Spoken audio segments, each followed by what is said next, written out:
की तू मराठी दादरमध्ये वाढलेली, छान घरातली, हो. हे डान्स बार मध्ये कशी आलीस? मग मुलांना खायला नाही, प्यायला नाही, काय नाही, मग करायचं काय? म्हणजे हलाखीचे दिवस तुम्ही हलाखीचे दिवस म्हणजे किती करणार. तर त्यावेळेला माझा अक्षरशः म्हणजे असं संपूर्ण पेटीकोट फाटलेला आहे आणि मी फिरते तिथे, माझं बाळ लहान आहे, किती परिस्थिती काढणार ना. बाईला अंग झाकायला तरी वस्त्र पाहिजे की नको. पतीची पीडा तुम्हाला बारपर्यंत घेऊन गेली. हा म्हणजे कारण त्यालाही तोही मरत होता ना, मुलांचा बाप आहे तो शेवटी. मग म्हणून मग काम करणं आवश्यक आहे आणि मुलं खाणार काय. तुम्ही बार मध्ये काय म्हणून नोकरी करायला चालू केली? मी काय माहितीये का, मी गायिका होते. हो. कारण इथे लोक तुमचं ते पैसे टाकतायत, त्यांना आपलं स्वतःच सगळं कामाचा क्षण विसरायचा आहे, कोणाची दुःख विसरायची. एखादा हलकट माणूस असतो, सगळेच हलकट नसतं. की तुम्ही बार क्षेत्रात काम करताय तर तुमच्याकडे बघण्याची दृष्टिकोन वेगळा असेल. बरोबर. तिथे तुम्ही गायलात पण, तिथे नाचलात पण, आणि सायलेन्स जे तुम्ही म्हणाल की त्या दारू पिणाऱ्या पुरुषाच्या शेजारी बसावं लागतं, सगळं त्याच्या हाताने हलव, म्हणजे स्पष्ट असंच आहे. तर त्या सगळ्या गोष्टी तिथे चालायला लागतात.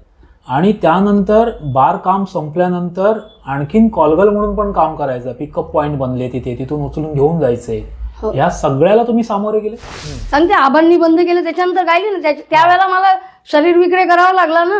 म्हणजे जे कस्टमर मला कालपर्यंत पैसे देत होते ते मला झोपून पैसे द्यायला लागले. अरे बा. त्यांनी कलावंतांचा हाय घेतलेले. चांगल्या चांगल्या नर्तिका, चांगल्या चांगल्या गायिकांवर धंदा करायची पाळी आणली.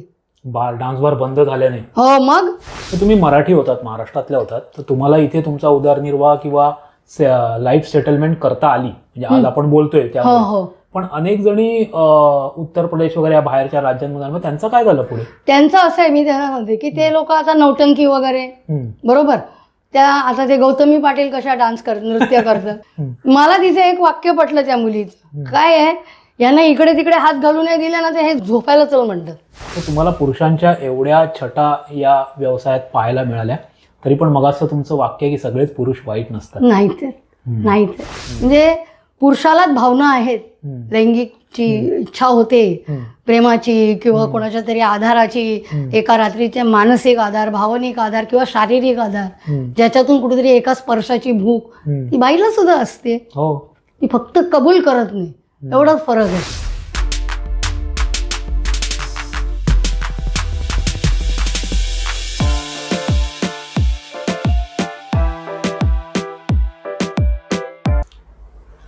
नमस्कार मंडळी, मी मयूर आडकर तुमचं विमर्शमध्ये मनापासून स्वागत करतो. आज सुरुवात तुम्ही बघितलं असेल पुस्तकापासून झाली आहे. आणि एक पुस्तक मी जवळपास 2005-2006 साली वाचलं होतं, जे मला रिकमेंडेड होतं आणि खूप उत्सुकतेचा विषय होता. तो म्हणजे बारबाला. डान्स बार, ऑर्केस्ट्रा बार, लेडीज बार हे शब्द तेव्हा इतके उच्चारले जायचे, किंवा आता जशा केवळ फक्त राजकारणाच्या बातम्या आपल्याला पाहायला मिळतात, तेव्हा डान्स बार हा अतिशय महत्त्वाचा विषय होता न्यूजमधला.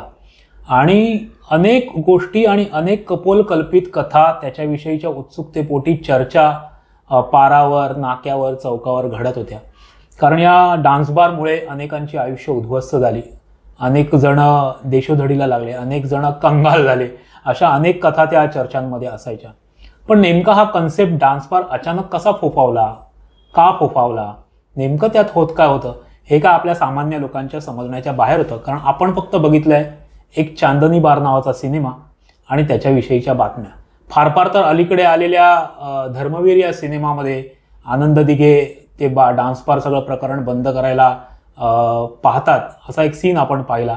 ह्या दोन गोष्टींचा आपल्यासमोर एक नजरेसमोर आहे की तो डान्स बार, त्या मुली तशा आहेत किंवा तिथे हे असं चालतं तर तिथे जाणं चुकीचं आहे, ह्या सगळ्या गोष्टींबाबत चर्चा व्हायची. पण नेमकं या डान्स बारमुळे किंवा हे बारबाला जेव्हा पुस्तक आलं ना, तेव्हा ह्या बारबाला कुठून आल्या तर उत्तर प्रदेशातून आल्या, बिहारमधून आल्या, झारखंडमधून आल्या, फार फार तर बांगलादेशातून आल्या, बंगालमधून आल्या, अशा चर्चा असायच्या. पण ह्या पुस्तकाची जी नायिका आहे ना, ती तुमच्या आमच्यासारखी एक मराठी मुलगी होती, जिचं नाव आहे वैशाली हळदणकर. हे पुस्तक इतकं प्रचलित झालं की त्या काळी आलेला चांदनी बार हा सिनेमा जो होता ना, त्याची कथामूळ या वैशाली हळदणकर या व्यक्तिरेखेशी साधर्म्य राखणारी आहे, तिच्या कथेशी साधर्म्य राखणारी आहे असं बोललं जात होतं.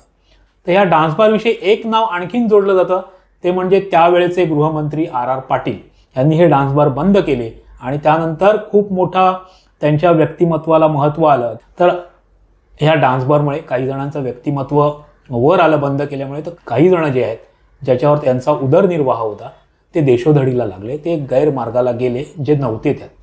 तर असं हे सगळं बारबालांचं आयुष्य, डान्स बार नेमकं काय, आणि आपलीही मराठी मुलगी अचानक या डान्स बारमध्ये या व्यवसायात कशी आली, ह्या उत्सुकतेपोटी त्यावेळी हे पुस्तक खूप वाचलं गेलं. आणि आज तीच मुलगी वैशाली हळदणकर आजची आपली विमर्शाची गेस्ट आहे. वैशाली ताई, विमर्शामध्ये तुझं मनापासून स्वागत. नमस्कार. काय सांगावं तुझ्याबद्दल, कारण तेव्हा हे मी पुस्तक जेव्हा वाचलं होतं तेव्हा अक्षरशः ही बाजू या डान्स बारची किंवा या बारगर्ल्सची समोर आली नव्हती. कारण एका बाजूनेच बातम्या होत्या, हे वाईट आहे, हे असं आहे, हे तसं आहे. पण त्यात त्या मुलींचं काय झालं हा विचार करणारा समाज किंवा त्यांच्याविषयी बोलणारा समाज किंवा त्या कशा येतात ह्याविषयी जी सिस्टम आहे त्याविषयी काय फार बोललं जात नाही. आणि असे विषय फार तर घरात टाळले जातात, पण व्यक्तिशः खूप चघळले जातात. तर आज तू आमच्या समोर आहेस. आता मला वाटतं या सगळ्याचा उलगडा तू आज करावास की एक आपली वैशाली हळदणकर नावाची मुलगी या क्षेत्रात कशी आली, तिच्या बाबतीत काय घडलं, प्रवेश कसा झाला, ते या प्रोफेशनचा अंत कसा झाला, याविषयी आपण चर्चा करू. तर मला तुला पहिलं विचारायचं आहे की तू मराठी दादरमध्ये वाढलेली, छान घरातली, हे डान्स बारमध्ये कशी आलीस आणि काय आहे हे डान्स बार याविषयी मला तुझ्याकडून जाणून घ्यायचं. तर पहिली तू सांग की तुझा प्रवेश याच्यात कसा झाला, तू काय करत होतीस? माझं कसं झालं, मी बाबांनाच आमच्या नकोशी होती, त्याच्यामुळे काय झालं, सारखं ते उठे बसे ते रोज आपले ताणे आणि ते टोणणे, म्हणजे मुलगी नको करूया, मुलीचा खर्च जास्त आणि स्वाभाविक आहे. मी माझ्या वडिलांच्या बद्दल असं म्हणजे बोलणं काही, कारण का त्यांनाही त्यांचा नावलौकिक त्यांना मिळाला नाही. ते दादरमध्ये जरी असले तरी, आणि त्यांना त्यांचा नावलौकिक नाही मिळाला. आणि दुसरी गोष्ट, त्यांना जे त्यांचा हक्क होता, कारण ते संगीत विशारदच्या पुढचे गायक होते. अरे वा. हो, म्हणजे त्यांनी एका त्यांच्या विद्यार्थ्यांनी, राम देवाडे, पंडित राम देवाडे, ते मनार बर्वे संगीत विद्यालय, म्हणजे जिथे ऋतिक रोशन आहे ना, त्यांचे आजोबा रोशन हे शिकले त्यांच्याकडे. त्यांच्या क्लासमध्ये माझे वडील तिथे शिकवायचे आणि त्यांचा पूर्ण क्लास बाबा माझे हँडल करायचे. गायन शिकलात त्यांच्याकडे? हो हो, माझ्या वडिलांनी मला नाही शिकवलं, पण माझ्या ऐकून ऐकून मी तयार झाले. जसे आशाबाई आपल्या गाणं ऐकून ऐकून तयार होत्या, तसं माझं ऐकून ऐकून. आणि असं एक म्हण आहे की गाणाऱ्याचं मूल नेहमी सुराडतच रडतं, ही म्हणच आहे.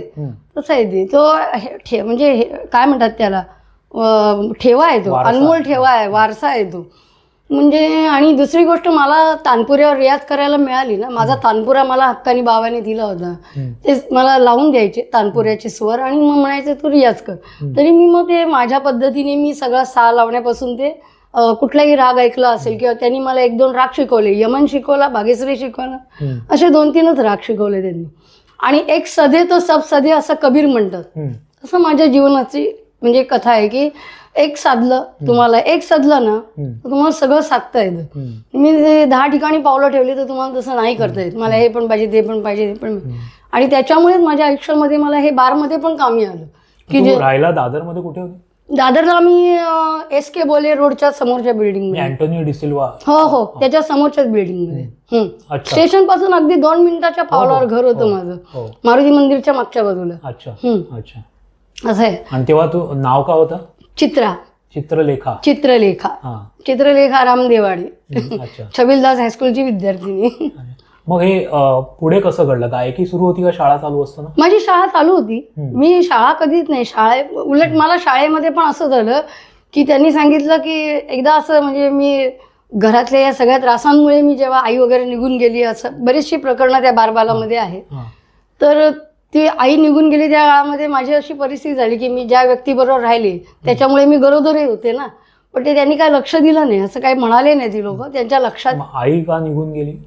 आई निघून गेली, आई आणि बाबांचा वाद, घरातले वाद होते. तू बाबांकडे होती? हा, बाबांबरोबरच होते ना मी. अच्छा. हा, मी बाबांबरोबर होते. पण मग त्याचा आणि दुसरी गोष्ट कसं असतं की बाबा, घरातला एखादा पुरुष जेव्हा, म्हणजे वडील असो किंवा भाऊ असो, तुमच्या घरातला पुरुष जेव्हा तुमच्या विरोधात असतो ना, तेव्हा त्या स्त्रीला आहे ना बाहेरचे पुरुषही छळतात. अगदी. हो. की हिला किंमतच नाही, हिच्या म्हणजे असं माझ्या बरोबर घडत होतं. हे म्हणजे मी ती एक संधी आहे असं मानायला हा लागतं. संधी म्हणजे अक्षरशः म्हणजे त्या प्रत्येक बिल्डिंग मध्ये म्हणजे जेवढ्यांची नावं मी बारबालामध्ये टाकली आहेत किंवा त्याच्याही पेक्षा जास्त होती. हा. म्हणजे प्रत्यक्ष म्हणजे मला जाणं उठणं अवघडच होतं. मग त्या वयात शारीरिक शोषणाची शिकार झालात का तुम्ही? हो झाले ना शारीरिक शोषणाचा शिकार. तर शारीरिक म्हणजे मला काहीतरी आपला खाऊ दे, हे दे, ते दे. त्यानिमित्ताने ते दत्तू काका बोलवायचे लहानपणी 5 वर्षाची असताना, 5-6 वर्षाची होती. कारण काय व्हायचं की अचानक बाबांच्या अंगावर संपूर्ण खर्च पडला. परिस्थिती घट्ट झाल्याची की त्यांना नाईलाजाने गॅस सिलेंडर उचलून पण द्यावे लागले लोकांपर्यंत. त्यांची खूप परिस्थिती अवघड. म्हणजे गायक असून मी म्हटलं ना, गायकाला अजूनही मान नाहीये. आणि आता उठे सुटे कोण पण ऑटो ट्यून वगैरे गातात. बाबांनी रियाज केलेला आवाज होता तो. त्या माणसाला खाणं पिणं त्याला स्वतःला लागतं. त्यांचं उत्पन्न बंद वगैरे उत्पन्न बंद नव्हतं झालेलं, उत्पन्न चालू होतं. पण आई बाळंतीण झाली, त्यानंतर माझे लाड सगळे संपुष्टात आले. मग बाळा म्हणजे मुलगी झाली याचा त्यांना त्रास झाला आणि मुलगा झाल्यामुळे ते आणखी त्यांना बरं वाटलं की आता माझा भाऊ झाला ना दुसरा माझ्या मागे. त्याच्यामुळे काय झालं की त्यांना तो माझा आता मुलगाच आला, आता नाव चालेल, वारसा चालेल. एकंदरीत ते पण आलं. आणि एकंदरीत असं झालं की मग माझी लाड आपोआपच कमी, कारण तो भार पण असा पडला आर्थिक. किती वर्षाची होतीस तेव्हा तुझी आई निघून गेली? आई निघून गेले त्याला मला वाटतं 12.5 वर्षाची होती. अच्छा, म्हणजे वयात येणारी मुलगी. म्हणजे मी 7वीला होते आणि मला जस्ट पाळी पण आईने समजावून ठेवलं होतं, सांगून ठेवलं होतं. पाळी आल्यावरती, पाळीच्या पूर्वी 2 दिवस आणि पाळी आल्यानंतर 2 दिवसांनी कोणाबरोबरही शरीर संबंध ठेवायचे नाही. अच्छा, म्हणजे तुला एवढं तिने मला माझी आई फार हुशार होती, ब्राह्मण होती ती, देशस्थ ब्राह्मण होती. पण ती फार समजदार होती. म्हणजे ते व्यक्तिमत्वच वेगळं होतं. म्हणजे जेव्हा तिने एवढं घर सोडलं, म्हणजे तिने संगीत विशारद बाबांची विद्यार्थिनी होती, त्यांच्याबरोबर ती शिकली, तिथे ती संगीत विशारद झाली. लग्नाच्या आधी तिने 2.5 वर्ष प्रेम केलं, त्याच्यातून आलेलं आहे निर्माण झालेलं फुल आहे. त्याच्यानंतर मग तिने घर सोडल्यावर पण ती फोटो, मला तिचे कागदपत्र सापडले तर ती फोटो चांगले काढायची. म्हणजे ती फोटो स्टुडिओमध्ये राहिली, त्याने सर्टिफिकेट दिलं तिला क्वालिटी, म्हणजे ती अप्रतिम फोटोग्राफर आहे म्हणून. अशी म्हणजे तिची असा दृष्टिकोन आणि अशी आर्टिस्ट होती ती. असं आहे. त्यामुळे आई गेल्यानंतर तुम्ही एकटे पडला आणि त्याचा फायदा काही पुरुषांनी, अनेक पुरुष काय मग काय विचारायचं. आणि काय असतं की मग कोणापासून तरी वाचवण्यासाठी मग ह्याचा हात धर, त्याचा हात धर. मग अशामध्ये एक होता अब्दुल म्हणून माणूस आलेला, तो कडियाचं काम करायचा. त्याला 2 मुलं होती लहान लहान. पण तो मला त्याच्या मुलांची बहीण मानायचं सोडून तो माझ्याशी नको नको ते चाळे करायचं. आणि मला मग ते पॉर्न ते सगळे ते त्यावेळेला चित्र यायची. आता तरी तुमचे मोबाईल आहे आणि सगळं काय, तो चित्र दाखवायचा. म्हणजे निश्चित मला काय पाहिजे, तुझ्याकडनं काय हवंय, सिक्युअर हवंय की माझे वडील घरात नाहीयेत आणि संध्याकाळ झाली ना की हे लोक माझ्या घराची बेल वाजवायची. बेल वाजवायचं. मग आज हा आला अमका, उद्या तो आला अमका, तो आला अमका, तो आला. आणि नाव खराब काय की मी सगळ्यांना लाईन मारते. लाईन नाही, मी स्वाभाविक आहे, मी एकटीच होते, मला मैत्रीण नाही. म्हणजे मी कामवाली एक मुलगी होती, ती समोर आशा म्हणून, ती चांगली मैत्रीण झाली. माझ्याबरोबर मैत्री कोण करायच्या, लोकांच्या घरात काम करणाऱ्या मोलकरणी, त्या माझ्याशी मैत्री करायच्या. मग यात वाईट काय आहे. त्यांना पण तसंच छळलं जायचं, मलाही तसंच छळलं जायचं. मग आम्ही एकमेकींना पकडून राहतो. हे जे तुमच्याशी तुमचं शारीरिक शोषण करणारे लोक होते, हे सगळ्या वयोगटातले लोक होते? हो. मग म्हणजे तुम्हाला माहिती साधारणतः 22-23च्या पुढचीच मुलं ही सगळी. बरं, यांची पोटं तशी नव्हती भरत. घाणेरडे कमेंट्स करायचे ते ऐकण्यासारखं नसायचं.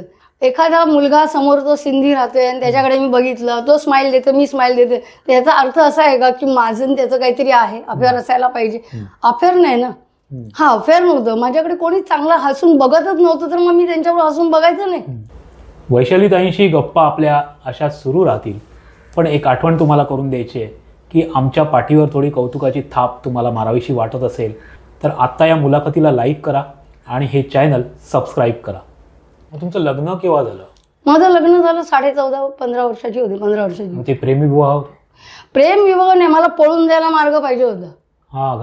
घरातून पळून जायला मार्ग पाहिजे होता. खरं त्याने प्रपोज केलं होतं, ती माझी मैत्रीण होती ना, ती ख्रिश्चन होती म्हणून त्यांनी मला, तो बोलला माझ्या गावी चालणार नाही कोकणामध्ये, म्हणून त्यांनी मला मग म्हटलं मी मराठी आहे. मग लग्न झाल्यानंतर कसा प्रवास झाला पुढचा? मग पुढचा प्रवास फक्त संशय घ्यायचा, आणखी काय मग ते आणि हळदणकर तेच नाव लावले मी, कारण कशाला बदलाबदली करायची, काय गरज पडली आहे. ते नाव बदलून काही आपल्या मागचं जे काही असतं ना ते पुसून जात नाही. चौकशी तर करतातच लोक. म्हणजे आता ज्या ट्रेनमध्ये तरी किती वर्षाचा संसार झाला तुमचा? मी किती वर्ष राहिले सांगते, 5-6 वर्ष राहिले असतील त्याच्याकडे, जास्त नाही राहिले. कारण त्यांनी अति केलं. कारण मला घर सोडायला मी एकच कारण ठरलं, शारीरिक छळ केलाच तर ठीक आहे, म्हणजे त्याला झोपायला पाहिजेच रोज.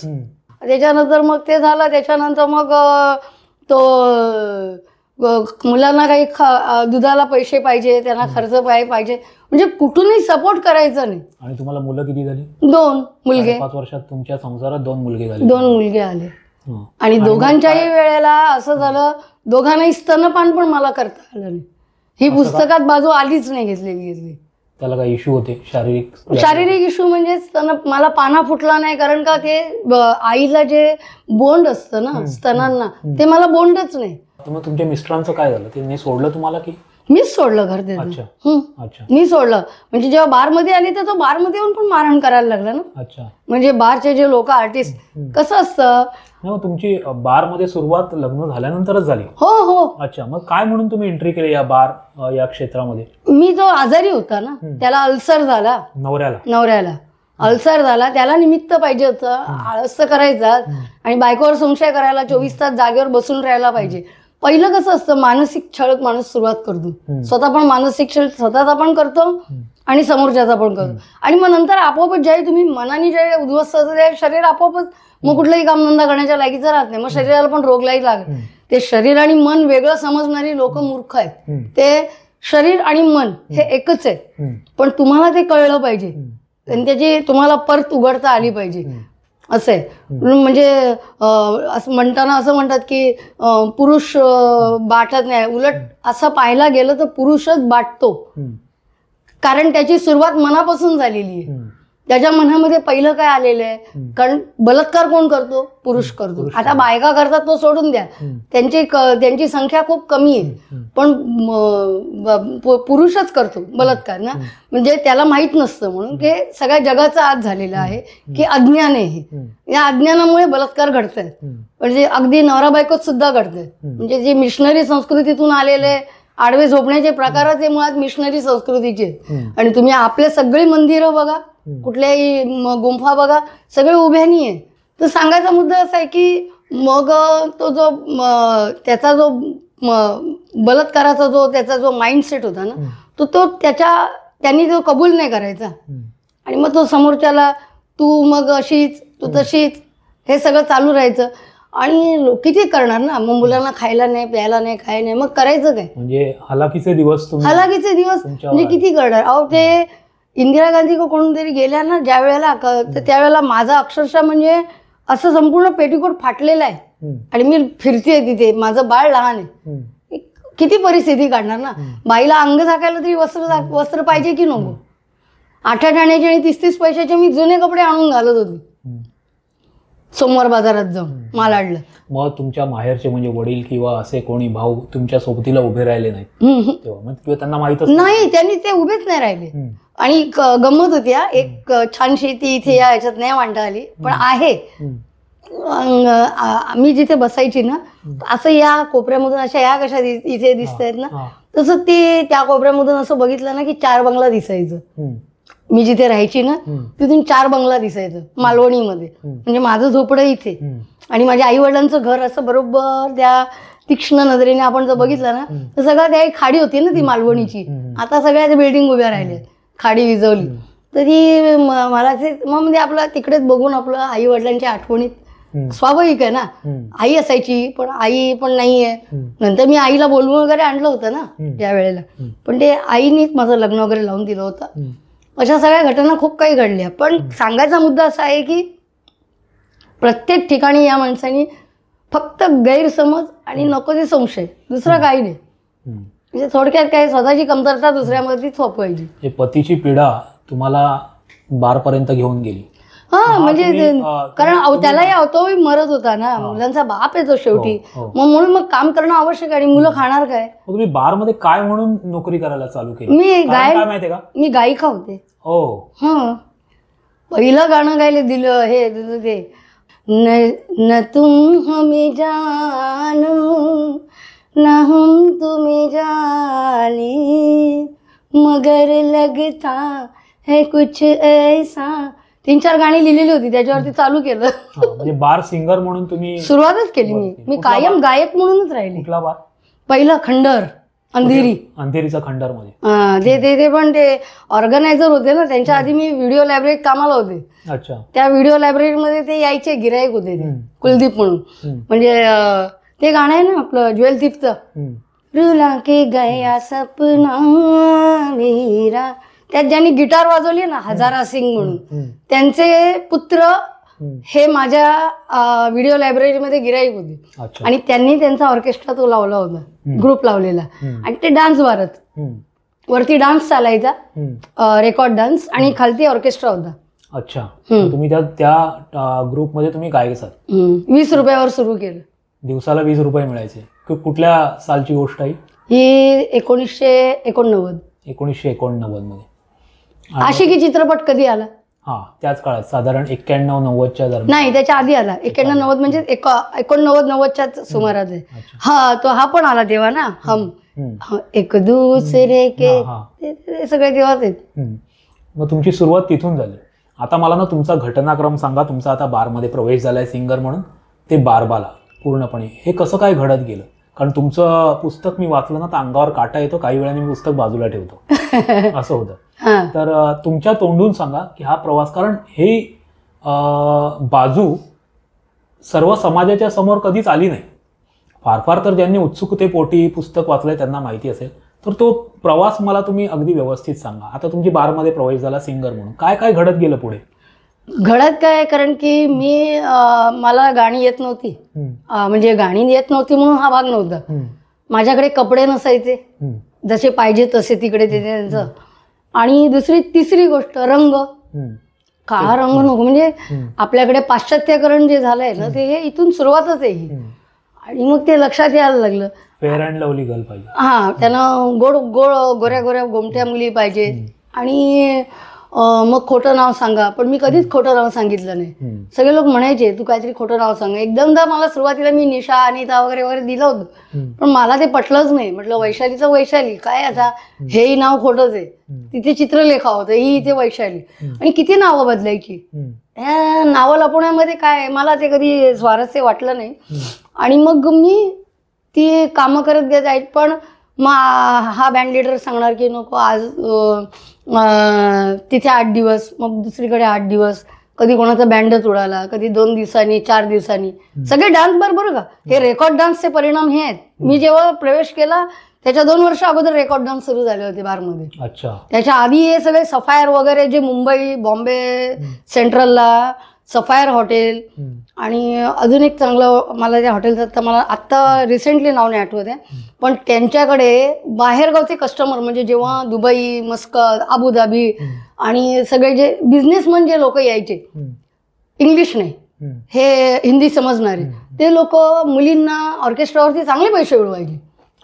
म्हणजे त्यांच्याकडे खाली पण ऑर्केस्ट्रा, वरती पण ऑर्केस्ट्रा, वरती पण ऑर्केस्ट्रा. ऑर्केस्ट्राचे प्रकार, एक तसं हॉटेल तुम्हाला कॉटन ग्रीनला होतं, 3 ठिकाणी ऑर्केस्ट्रा. पण पहिल्यामध्ये तुम्हाला फिल्मी संगीत वगैरे सगळं, दुसऱ्यामध्ये त्यांनी ठेवलं होतं मुजरा पद्धतीने, आणि तिसऱ्या ह्याच्यामध्ये त्यांनी ठेवलं होतं गझल, असं ठेवलं होतं. हे मस्कतला पण असायचं.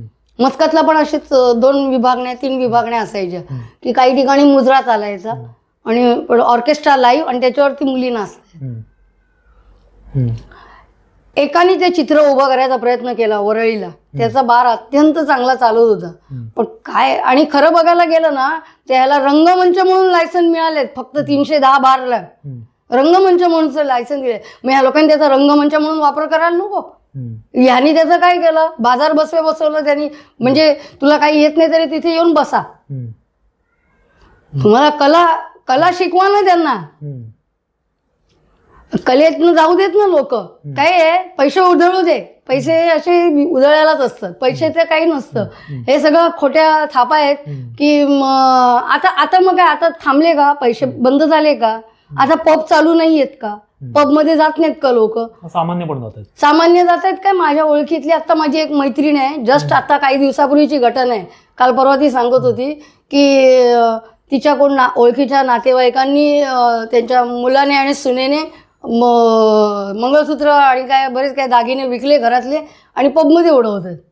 अरे बापरे. मग काय आता काय राहिलंय का पब. मग तुम्हाला तुमची ही संस्कृती तुम्हाला चालते, मग आमची संस्कृती तुम्हाला चालत का नाही. आता गायक म्हणून तुम्ही जेव्हा त्या बारमध्ये प्रवेश केला, हा, ते गायक की तुमची सुटली का तिकडे, बंद झालं का तुमचं? नाही, गायन कधीच बंद नाही झालं. मग त्याच्यात तुम्हाला किती पैसे मिळत होते? काही नाही, सफिशियंट पैसे मिळत, सफिशियंट नाही. 20 वरून मी 50 वर कधी आली, त्याला पण मला वर्ष गेलं. अच्छा, हे दिवसाचे 50 रुपये फी, 50 रुपये पगार आणि वरती टिप्स, असं कुठे टिप्सीला, त्यालाही वर्ष गेलं मला. आणि त्याच्यानंतर मग लोकांनी 50 रुपये पेमेंट प्लस टिप्स. पण मी तरुण होते ना, त्यामुळे काय चालून जात होतं. आणि माझ्याकडे कसं आहे की थोडी ग्राह्य शक्ती, म्हणजे की आपल्याला, आणि एक असं ना की यांना हे आवडतंय, मग हे अशी गाणी घ्यायची असं सांगायचे, कोण ना कोण सांगायचे, अरे ते आले, ते तुला गाणं येतं का, ते गाणं येतं का, आणि अशा फरमाईश असायच्या त्या. आणि मग अशामध्ये फरमाईशचे पैसे पण मिळायचे. नाही, फरमाईशचे पैसे वेगळे नाही, सगळे एका डब्यात पडत असत. हा, आता सगळं चेंज झालंय. मी जेव्हा निघाले, RR पाटील साहेबांनी बंद केलं, आमच्या पोटावर लाच घातली. आणि माझ्या एकट्याच्या नाही हो, यांनी बघा पानवाला असतो ना बाहेर, पानवाल्याच्या पोटावर लात मारली, टॅक्सीवाले मेले, बरोबर. तो सगळे जे बाकीचे जी लोक काम करायची ना, तो पण स्टाफ गेला. इतकंच कशाला, या लोकांनी वेटर सर्व्हिस बंद केली ना, त्यात लेडीज वेटर पण बरबाद झाले ना, त्यांना पण खालीच बसवलं ना, तुम्ही धंद्याला लावलं. त्या विषयावर येणार आहे, पण मला आधी तुमचा पर्सनल ग्रोथ ह्यातला जाणून घ्यायचा आहे. कारण जे एक गोष्ट तुमच्या आयुष्यात घडली आहे, या बार या संकल्पनेच्या भोवती, ती फार डेंजर आहे आणि ती मला जाणून घ्यायची आहे प्रेक्षकांना. त्याबद्दल मला तो मेसेज तुमचा पाठवायचा आहे. तर गायक तुम्ही होतात? हो, मी क्लासिकल गाणं म्हणत होते. आणि काय झालं, माझ्याकडे बघण्याचा दृष्टिकोन थोडा लोकांचा का चेंजेस असायचा, याचं कारण दृष्टिकोन फार महत्वाचं आहे. तर त्या दृष्टिकोनात म्हणजे मी सुरुवातीला पण जेव्हा नवीन आले अगदी, म्हणजे तेव्हा हे गाणं गायली, न तुम हमें जानो. त्याच्यानंतर मग ते हिरा रांझाचं गाणं, हिर रांझा, दो दिल टूटे दो दिल हारे दुनिया वालों सदके तुम्हारे. हे गाणं, अशी गाणी तिकडे गायल्यामुळे काय व्हायचं की कस्टमरला कळायचं की ही आपण जे समजतो ते इथे नाहीये. आम्हाला डान्स बार म्हणजे जी आपली सिनेमामध्ये डान्स, त्यातली गाणी जी फेमस होती ती हेलन, हो, दो घुट वगैरे, ते झालं. नाही, त्याच्यावर पण येणार आहे मी. आणि मग मी RD बर्मनचं गाणं गाते, दोन्ही आवाजात गाते मी, तुम्हाला सांगते ना. मग त्याच्यानंतर मग कोणतं गाणं गाता तुम्ही RD बर्मन यांचं? ते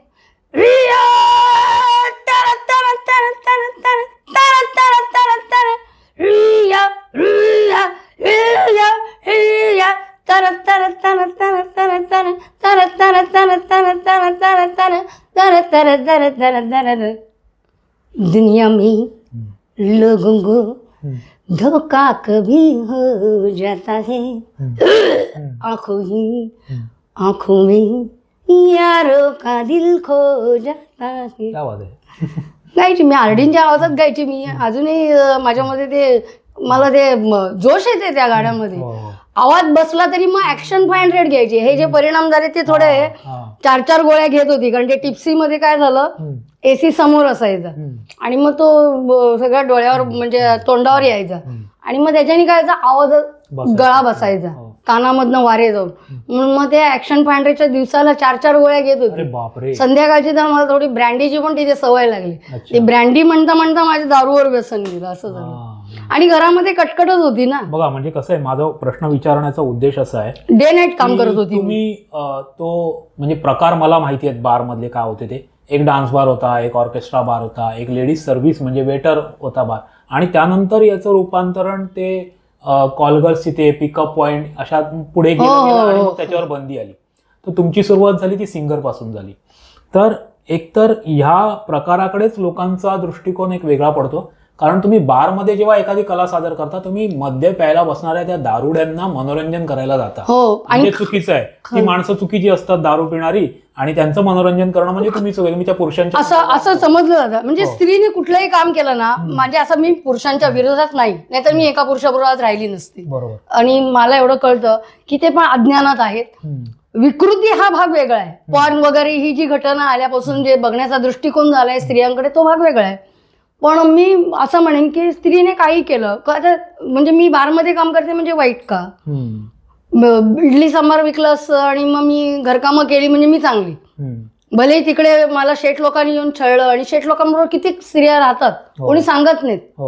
झाकली मूठ 1.25 लाखाची किती माझ्या बरोबर घडल्या त्या घटना. तर मी जेव्हा कामाला होते ते एक काश्मीरी माणूस होता अगदी, त्यांनी तो म्हणजे मला सारखा त्या कामाला बोलवायचं इशाऱ्याने केलं. 2 दिवस काम केलं त्यांनी, 2 दिवस त्यांनी माझ्याबरोबर पैसे दिले त्यांनी मला. पण वाईट वाटतं म्हणजे शेवटी शरीर, आणि मग घरातही सुख नाहीच आहे पुरुषाचं. आहे ते आहे, घरातही पुरुषाचं सुख नाही. त्याच्याबरोबर 2 शब्द बोलावे किंवा काय, तर तोही धड बोलायलाही तयार नाही.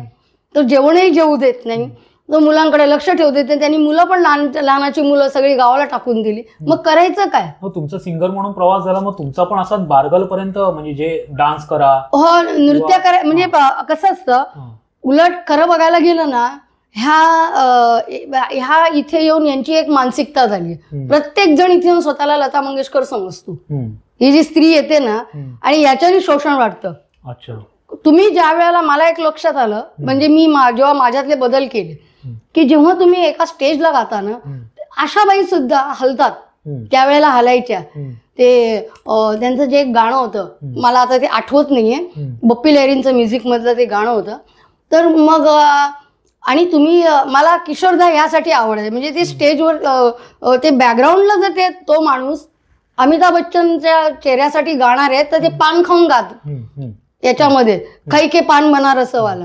मग तुम्ही प्रत्यक्षात लोकांच्या समोर उभे आहात. मग इथे तुम्ही जर मुडदाड उभे राहिलात, इथे लता मंगेशकर चालत, मी 1-2दा स्टेजवरती माईकवर बोलले, इथे लताबाई असत्या ना तरी चालल्या नसत्या. इथे माझ्यासारखीच व्यक्ती लागते जी खमकीपणे उभे राहील. कारण इथे लोक तुमचं ते पैसे टाकतायत, त्यांना आपलं स्वतःच सगळं कामाचा क्षीण विसरायचा आहे, कोणाची दुःख विसरायची. एखादा हलकट माणूस असतो, सगळेच हलकट नसतात. मी या मताची आहे, सगळे पुरुष वाईट नाहीयेत. कुठले आज संख्या वाढली असेल, पण तरी पण तेव्हाही आजही काय एवढे नाही, तरी पण 40% पुरुष जर विकृत झाले असतील तर 60% पुरुषांमुळे पृथ्वी जिवंत आहे. तेव्हा पृथ्वीला नष्ट व्हायला हवं होतं. तर ते मी सगळ्यांना सांगायची, ते त्यांना विसरायला येतात त्यांच्या ते. आणि तुम्ही अशा त्या मख्ख बसून राहिले, मख्ख उभं राहून राहिले तर कसं चालणार आहे? गाण्याच्या मूड बरोबर तुम्ही तिथे, आणि याच्यामुळे माझ्याबरोबर आर्टिस्ट पण गाण्यावर वागायचे. अच्छा.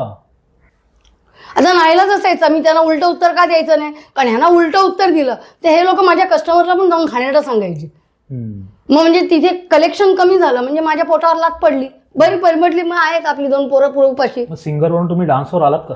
मी नृत्य केलं ना, मी गाण्याबरोबर नृत्य करत असे. आणि मला ते कधी माहितीये का, जेव्हा आमची काही ठिकाणी कामं मिळाली नाहीत ना, त्याच्यानंतर मग मी नृत्य पण केलं बारमध्ये 2-3 महिने. म्हणजे तुमची मजबुरी होती? मजबुरी म्हणण्यापेक्षा मला गरजच होती, आवश्यक होतं. मजबुरी कशाला घाणेरडा शब्द वापरा, गरज होती. घरामध्ये खर्चाला पैसे नाही लागत, 20-30 रुपये मिळत होते दिवसाला, डेला, ह्या नर्तकी बारमध्ये ठाण्याला. मग ते काय अक्षरशः माझा ऍक्सिडेंट झाला आणि हे तोंड फाटलं. आणि त्या एका कस्टमरबरोबर मी जेव्हा त्याला आश्रममध्ये पुण्याला ओशोकडे वगैरे घेऊन चालले, त्यावेळेला त्याच्यानंतर तर मला फ्री सायलेन्स बारमध्ये पण जावं लागलं. तेव्हा पण एक दिवस मी 50 रुपये कमवून आणले. घर कसं चालवायचं? डान्सवर नाही, सायलेन्स बार. सायलेन्स म्हणजे जिथे फक्त मुली डायरेक्ट कस्टमरच्या बाजूला बसतात. अच्छा, त्याला सायलेन्स बार म्हणतात. त्याला सायलेन्स बार म्हणतात. म्हणजे हे सगळं भरपूर चेंजेस सांगते. मला एक गोष्ट सांगा, काय काय प्रकारचे बार असतात की जिथे लेडीज सर्व्हिस किंवा महिला? काय झालंय माहितीये का, इंग्लिश लोकांनी बार एक शब्द आणला आणि आपल्याकडे प्रत्येक गोष्टीला वेगळे शब्द होते. अर्कशाळा, मध्यशाळा आणि मधुरालय, परत असे भरपूर शब्द आहेत अक्षरशः. म्हणजे ज्या आणि या सगळ्या तुम्ही एवढा अभ्यास करून आलाय आज? हो, हे सगळं आणलंच होतं मी. की आणि ते आताच नाही बघा 2362 वर्षापूर्वी हे ज्यांना म्हणजे अक्षरशः चाणक्याने सुद्धा हे लिहून ठेवलं होतं, पण्य विलासिनी, पण्य वधू आणि पण्यागण. आणि इतकंच कशाला, जेव्हा हिंदूच्या मध्ये मंत्र आहे, कार्येषु मंत्री, भोज्येषु माता, शयनेषु रंभा, आणि तुला म्हणजे क्षमा पण करता आली, क्षमा दात्री धारिणी असा तो मंत्र आहे, माझ्याकडे लिहिलेला आहे वहीत. सांगायचा मुद्दा म्हणजे, आणि वेदांमध्ये पण स्पष्ट लिहिलेलं आहे की विदुषी झाल्याशिवाय मुलीचं लग्न करू नका. मग आता मी विदुषीच्या पदाला आले म्हणून मला सगळ्या जगातल्या गोष्टी कळत आहेत ना. विदुषी अनुभवाने येते. मग मला आणि हे सगळं वाचन पण माहित नव्हतं. तेव्हा मी इथे सदानंदला एका हॉटेलला कामाला होती. तर मी तेव्हा एका पत्रकारांना सांगितलं, म्हटलं मी तर सांगते सगळ्या मुलींना तुम्ही शिक्षण घ्या, काही पण करा, मला त्याची काही लेणं देणं नाही. तुम्ही 2 वर्ष बारमध्ये काम करा, म्हणजे तुमच्या आयुष्याचा साथीदार चांगला निवडत. कारण ती सगळी अवकात कळते. मग कोण तुम्हाला इकडे हात लावतोय का, समजा आता तू वेटर सर्व्हिस पण कर, इथे गायिका पण बन, इथे नर्तिका पण बन, थोडं सायलेंट बार मध्ये पण जा, सगळे अनुभव घे, म्हणजे मग तुला संसार चांगला करता येईल. मग आपल्या पतीची किंमत कळते ना. अनुभव नाही म्हणून तर पतीची किंमत कळेल नशी झाली. नाहीतर मग पूर्वीची कामं चालू करा. बारमध्ये तुम्ही काय काय कामं केली त्यातली? मी सांगितलं ना, मी नाचले पण 2-3 महिने. ते दिवसा नाचायची आणि रात्री गायची त्याच हॉटेलला, नर्तकीमध्ये. तिथे डेला ऑर्केस्ट्रा नव्हता. मग डेला, कारण ऑर्केस्ट्रा परवडत नाही सगळ्या शेठ लोकांना, तर ते लाईट जास्त लागतो, सगळे माईक वगैरे सगळं काय, आणि परत एवढ्या स्टाफचं जेवण हे ते. डान्सरचं कसं असायचं, थोडा बंद केलं सगळं बंद झालं, तसं ऑर्केस्ट्राचं नसतं. आणि मग त्यांना एवढं ना खायला प्यायला कुठून घालायचं ना, आणि तेवढी कमाई तर पाहिजे, कस्टमर तेवढे आले पाहिजेत दिवसाला. त्या पद्धतीने ते दिवसा मिळत नव्हतं. आणि मी डे नाईट काम केलं, 9 वर्ष मी डे नाईट काम केलं. म्हणजे सकाळी घरातनं मला वाटतं 12-12:30 निघायची, तर दुसऱ्या दिवशी पहाटे 4:30-4:45 घरी यायची. गाणं, डान्स आणि गाणं आणि गाणं. नृत्य आणि गायनाचा माझ्याशी संपर्क आला फक्त काही 3 महिन्यापूर्ण. आणि माझा ऍक्सिडेंट झाल्यावर मी सायलेन्स बारमध्ये 1 दिवसाचं काम केलं. आणि मस्कतला असताना मी गायनही करायची, पण लोक माझ्याकडनं काही गाण्यांवर नृत्य पण करून घ्यायचे, कारण मी तेवढ्याच उच्च पद्धतीने गाण्याची मांडणी करते नृत्यामध्ये. तुमचं ते गाणं नाही का, अगर मिले खुदा तो पूछूंगा खुदाया, ते हम दिल दे चुकेचं त्याच्यात मी डोक्याला असं माझी ओढणी असायची, ती त्यातली पिन काढायची, कारण लोक म्हणायची तिला सांगा, ती गाणं पण घालेल आणि त्याच्यावर नृत्य पण करेल. मग मी स्टेजवरती, मग मला अक्षय हाराने मडवून टाकायची, मी ती डोक्याला बांधायचं, आणि मग ते गाणं पण गायची एकीकडे, आणि एकीकडे ते ऍक्शन्स पण आले मी कधी. आणि तिथूनच तिची सुरुवात झाली. आणि ह्या सगळ्या गोष्टीला माझ्या सपोर्ट केला तर ओशोनी, रजनीशांनी, की तुम्ही तुमचं जे काम करता ना ते पूर्ण करा, 100% त्याला द्या, त्याला 100% द्या. हे जे डान्स बार मधल्या मुली आहेत, ह्या तुमचं नाव एक मराठी दिसायच्या, मराठी मुली होत्या आपल्या? हो, मराठी मुली शक्यतो गायिका असायच्या. अच्छा. मराठी मुलींचं हे वैशिष्ट्य आहे, ते गायिका. कुसुमताई झाली, संगीताताई झाली, माझ्याबरोबर आता जी आता डोंबिवलीत राहते ती रंजूताई झाली, असे मराठीच असायच्या सगळ्या, शक्यतो त्या गायिका व्हायच्या. आयुष्य तुमचं खडतरच होतं, पण शेवटी खडतरच होतं ना सगळं. कशामुळे खडतर झालं? जर तुम्ही समजा आता एक कॉम्प्रोमाइज, एक तर कसं असतं ह्या लाईनीत काम करणाऱ्या, माझा प्रश्न तुम्हाला मी पूर्ण सांगतो, की तुम्ही बार क्षेत्रात काम करताय तर तुमच्याकडे बघण्याची दृष्टिकोन वेगळा असेल. बरोबर. तिथे तुम्ही गायलात पण, तिथे नाचलात पण, आणि सायलेन्स जे तुम्ही म्हणाल की त्या दारू पिणाऱ्या पुरुषाच्या शेजारी बसावं लागतं, हो, सगळं त्याच्या हाताने हलव, म्हणजे स्पष्ट असंच आहे. तर त्या सगळ्या गोष्टी तिथे चालायला लागतात. आणि त्यानंतर बार काम संपल्यानंतर आणखीन कॉलगल म्हणून पण काम करायचं, पिकअप पॉइंट बनले तिथे, तिथून उचलून घेऊन जायचे. ह्या सगळ्याला तुम्ही सामोरे गेले? कोणाबरोबर पण आपण राहिलं ना की तो आपला वापर करणार, म्हणजे त्याच्याबरोबर मला 50 हॉटेल कुठे फिरू बस मी त्याच्याबरोबर. मग काय करायचे हे लोक, म्हणजे आतल्या तू ऑर्गनायझर बरोबर संबंध ठेव, किंवा शेड बरोबरच कर, किंवा मग मॅनेजरच पटव. हे असले धंदे मी कधी केले नाहीत. आणि याच्यामुळे म्हणजे तो एक एकाकीपणच आलं तिथे. त्याच्यामुळे असं वाटायचं की, आणि त्याच्यामुळे मग त्यांचीच दादागिरी असायची. मग मी डिस्कोमध्ये सिंगिंगचं काम का केलं. तिथे मी नृत्य म्हणजे अक्षरशः मी डोक्यावर ग्लास ठेवून, दारूचा ग्लास ठेवून, आमचं त्या पुनीत म्हणून कस्टमर होते आमचे, गुजरातवरून यायचे आणि ते इतके प्रसन्न असायचे. आले की 17-18 हजार उडवणार. बिझनेसमॅन होता आणि डिस्कोमध्ये ऐऱ्यागैऱ्याचं काम नाही येण्याचं. 400 रुपये एंट्री फीस होती आमच्या हॉटेलला. खूप डिसेंट हॉटेल होतं. 3.5 वर्ष मी त्या एका बारमध्ये काम केलं. हे माझं रेकॉर्ड आहे तिकडचं. आणि तिथे येऊन तो ना पैसे द्यायचा आणि मी तेव्हा नाचायची. पण मग तो डोक्यावर माझ्या ग्लास ठेवला आणि खाली गायचं आहे मी. ते पाणी भरले इथे हे केलेलं आहे आणि तो तिथे वरून हळूहळू नोटा टाकणार त्याच्यामध्ये. असं म्हणजे मी केलेले आहेत सगळं. म्हणजे काय म्हणतात मदारी खेळ असतील ना, असे सगळे केलेले आहेत. आणि कसं आहे, रोज कमवा रोज खा. आपल्याकडे असं नाहीये रोज जर तहान लागते तर त्यासाठी रोज विहीर खाण्याला तुम्हाला बारमध्ये जायला लागेल. हो. ह्या आजच्या मुलाखतीतून तुम्हाला माणसाचं आणि जगण्याचं काही मूल्य सापडलं असेल तर आत्ता या मुलाखतीला लाईक करा आणि हे चॅनल सबस्क्राईब करा. बारमध्ये कोण कोण यायचे मला सांगा. तुम्ही काही वर्णन करू शकाल की कोणत्या पद्धतीचे लोक आणि कोणकोणत्या प्रोफेशनचे लोक जास्त येतात? मी तुम्हाला सांगते सगळ्यात प्रथम म्हणजे जे चांगल्या क्वालिटीचे बार, म्हणजे असे रस्त्याच्या टपरीसारखे दिसणारे बार नाही, जिथे खरोखरी जाण्यासारखे काही आतमधलं डेव्हलपमेंट्स आणि तुम्हाला बाहेरून पण कळतं की इथे कशा तऱ्हेची लोक येत असतील. कारण अपरी छपरी लोकांना तिकडे पण उभं केलं जात नाही आणि त्यांची ऐपत पण नसते. कारण तिथे पॅक सिस्टम असतं. काही ठिकाणी असतं ते बॉटल सिस्टम असायचं, क्वार्टर सिस्टम मध्ये आपली टपरी छपरी कोणी पण येऊ शकतं.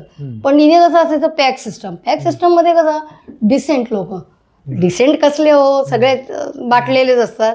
तिथे पण मी अनुभव घेतला की वयस्कर झालेले पुरुष अगदी तरुण 15 आणि 14 वर्षाच्या मुलींना त्यांना लागायचं.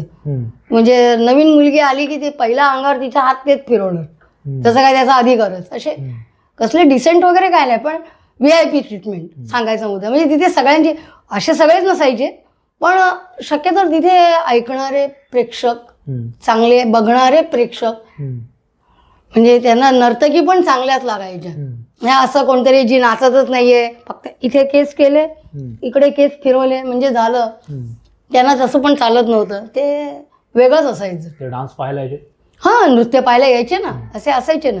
दादरला एक होता, करिश्मा होता असं. आणि तुम्हाला सांगते आपला तो टोपाज त्याच्यासाठी प्रसिद्ध होता ना. टोपाज पुऱ्या महाराष्ट्र ग्रँड रोड टोपाज प्रसिद्ध होता. पत्रकार पण असायचे, पण ते कसे असायचे, ते विटी मंत्रालयामधून ते जे यायचे ना, त्यांच्याबरोबर आमचे व्यास म्हणून अंकल होते मंत्रालयामध्ये, ते यायचे. आता डॅडी म्हणायचे त्यांना सगळे. ते 3.5 वर्ष मी ज्या हॉटेलमध्ये काम केलं ना, त्या एका ठिकाणी सगळे तिथे आमदार पण यायचे, खासदार पण यायचे, कळलं त्यावेळेला. त्याच्यानंतर तुम्हाला ते तिथेच तो हा मारला ना याला, चंदनचं ते तस्करी करणारा वीरप्पन, त्याची केस ज्याच्या हातामध्ये होती ते ऑफिसर पण माझ्याकडे यायचे. आणि बरेचसे गुजराती लोक बिझनेसमॅन असायचे, बरेच राजस्थानचे यायचे, पंजाबचे असायचे. 1500 पानी मी पुस्तक, मग 1500 पानी पुस्तक लिहिलं होतं. प्रत्येकाचे डिटेल्स दिले होते मी, पण ते कट केले या लोकांनी. यांना जमलं नाही ते सगळं एडिशन करायला आणि मला समोर बसवून नाही केलं एडिशन बारबालाचं. तर आणि आमदार यायचे, खासदार यायचे, हे झालं. पण हे यांना बोलायची शिस्त नाही, नेहमी दादागिरी. आणि त्यांचे ते आमदार खासदारांची त्यांची दादागिरी काय, ते बाकी त्यांचे चमच्या लोकांची जास्त दादागिरी. चहापेक्षा किटली गरम. हो, साहेबांसाठी गाणं घे, तुला सांगितलं ना साहेबांसाठी गाणं. अरे घेतो ना. म्हणजे एकाने तर असं ना, या इथे सोनारपाड्याच्या एका बारमध्ये काम करत होती. त्यांनी कांदा बटाट्याचे शेतकरी ते कल्याणला त्यांनी माल उतरला असेल आणि 31च्या नाईटला आले होते. सगळे बसलेले आहेत. त्यांनी मला आता बाकीच्या कोणी लावणी गायला तयार नाही, त्यांची लावणी. मी जाऊ द्या ना घरी, आता वाजले की 12, हे मी आधीच मुळात मी कॅन्सल करते. कारभारी जमानं हे 2 गाणी मी कॅन्सल करत असे, कारण मला ही गाणी गायची नाही येत म्हटलं. कारण ते जे शब्द आहेत ना, ते आता माझ्या वयाच्या नुसार माझ्यावरती सूट होत नाही. पण त्यांनी काय केलं, ते मग कोणी गाणार नाही, मग तू गा म्हणून मी गायला घेतलं. त्या माणसानी पैशाची अशी पुरचुंडी बांधली आणि ती माझ्या त्याने इथे मारली. छाडकन जोरामध्ये झाप करून मारली. असं माझंही पाहिलंय लोकांचं मी. एकाने तर माझ्या तोंडात बियर ओतली त्या सायलेन्स बारमध्ये. मी काम न करायचं कारण मी गेलीच ती सायलेन्स बारमध्ये, कारण आता ऍक्सिडेंट झालाय, पोरांना उपाशी कसं ठेवू. नाईलाजाने मी हॉस्पिटलमध्ये काम केलं मग आयाबाईचं, पण तिथे मी काम करायला गेली तर बियर ओतली त्यांनी तोंडात. तो माणूस मुस्लिम होता, तर बियर प्यायला आम तो मेरे को तुमको हे करणे काय, आणि तेव्हा त्यांनी पुढे जाऊन मला 50 रुपये दिले. उलटी केली मी, उलटी बाहेर येऊन. ते विभत्स अनुभव जर ते बघितले ना, मी तर म्हणते अख्ख्या जगाचे अनुभव काय माझ्याच उरावर घालायचे होते परमेश्वराला. पोलीस ऑफिसर सांगितले मी तुम्हाला, पण हे जे सायलेन्स बार मध्ये येतात ना, ते तिथे शक्यतो तुम्हाला सांगते ते जास्त करून म्युन्सिपाल्टीमध्ये वगैरे काम करणारे जे लोक आहेत ना, वर कमाई करणारे लोक, ते तिकडे येतात. आणि तुम्हाला सांगते अजून तुम्हाला असं पाहायला गेलं तर ऑर्केस्ट्रा बारमध्ये शक्यतो बँकेतले वर्कर यायचे. अच्छा. हो, या तुमच्या प्रायव्हेट बँका झाल्या ना सगळ्या, ते बँक वर्कर जास्त असायचे. भरपूर लोकांवर केसेस पण झाल्या, आमच्या नजरेसमोरच्या घटना आहे ती. असे तुम्हाला या सगळ्या कामात कधी पोलीस स्टेशनची वारी करावी लागली? कित्येक वेळा. का व्हायचं? रेड मारायचे ना हे लोक, खोट्या नाट्या रेड मारायच्या. काय रेड मारताय, काय चाललंय आतमध्ये, काय कोणी कोणावर झोपलंय, आणि झोपायचा काय, झोपणं गुन्हा आहे तर मग सगळ्या नवरा बायकोला पण अरेस्ट करा. मी तर आता म्हणते, पण तेव्हा सांगायची हिंमत नव्हती का, तर मुलं बाळा होती, आता काय राहिलंच नाही. पण मग ती ज्या वेळेला काय तुमची रेड पडली, ते हप्ते नाही दिले, यांना दारूच्या बाटल्या गेल्या नाही, मारा रेड. हे सगळं दोन. मी तर म्हणते आता खरं सांगू तुम्हाला, जेव्हा हे आबांनी बंद केलं ना, त्याच्यामुळे खरं बघायला गेलं ना, तर आता प्रचंड प्रमाणात आर्थिक शोषण, म्हणजे शोषण वाढलंय आता. ह्याच्यानी शोषण कमी नाही झालं स्त्रियांचं. ह्यांनी कलावंतांचा हाय घेतलेले. चांगल्या चांगल्या नर्तिका, चांगल्या चांगल्या गायिकांवर धंदा करायची पाळी आणली. डान्स बार बंद झाले नाही. हो, मग डान्स बार कसं आहे, डान्स बार चालू असायचा ना, मी सांगितलं तुम्हाला मगाशी सुरुवातीला. डान्समध्ये काय व्हायचं, रेकॉर्ड डान्स एक ठिकाणी, पॅसेजेस बनवायचे लोक, एक ठिकाणी डान्स असायचा, दुसरीकडे नृत्य म्हणजे आपला गाण्याचा प्रोग्राम असायचा, कुठे मुजरा असायचा, कुठे असं पॅसेज बनवायचे की किमान 2 तास असायचे. एक ऑर्केस्ट्रा आणि एक इथे निदान डे. काही ठिकाणी असं व्हायचं, एक ठिकाण असं होतं की डेला ऑर्केस्ट्रा आणि तिथे त्या स्टेजला संध्याकाळी डान्स असायचा. असं असायचं रेकॉर्ड डान्स. म्हणजे असं आबांनी सगळ्या कलावंतांच्या पोटावर लाथ मारली. बायका कलावंतींनी. मी खरं सांगते, कित्येक मुली वेड्या झाल्या, वेड्या अक्षरशः. मी त्या फेजमधनं बाहेर पडली आहे. तुम्ही मराठी होतात, महाराष्ट्रातल्या होतात, तर तुम्हाला इथे तुमचा उदरनिर्वाह किंवा लाईफ सेटलमेंट करता आली, म्हणजे आज आपण बोलतोय त्या.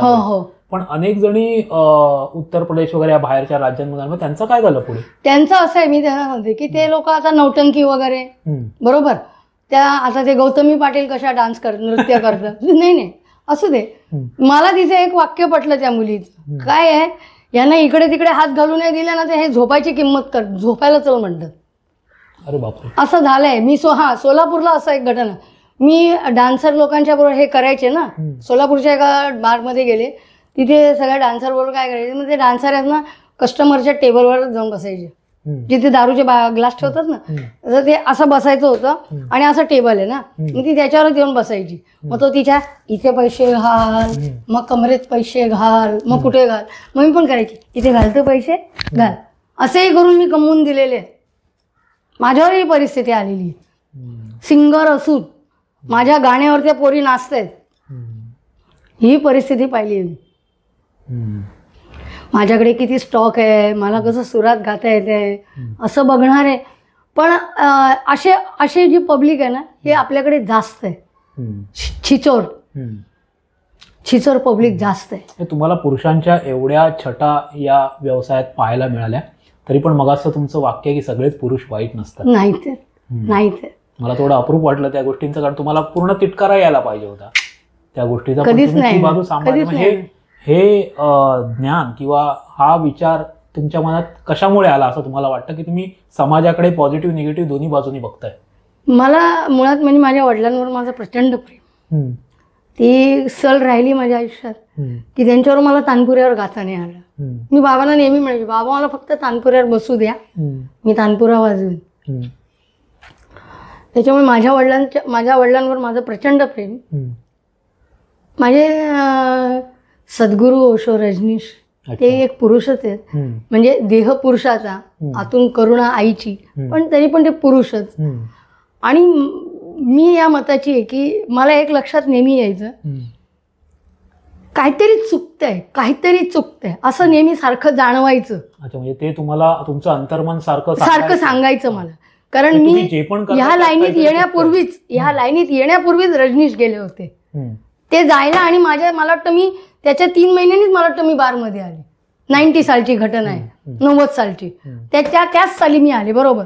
ओशो रजनीश ज्या दिवशी ज्या जानेवारीमध्ये गेले असतील ना, हां, त्याच मार्च एप्रिलच्या सुमारास मी या बार लाईनमध्ये आले.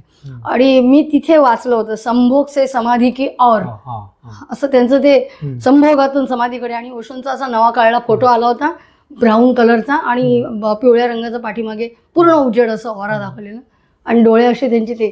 ते लक्षात होतं माझ्या कुठेतरी. आणि मला असं कुठेतरी जाणवायचं की काहीतरी आपल्या व्यवस्थेमध्ये काहीतरी गडबड आहे, असं घडते त्याचं कारण ते त्याची व्यवस्था काहीतरी चुकीची.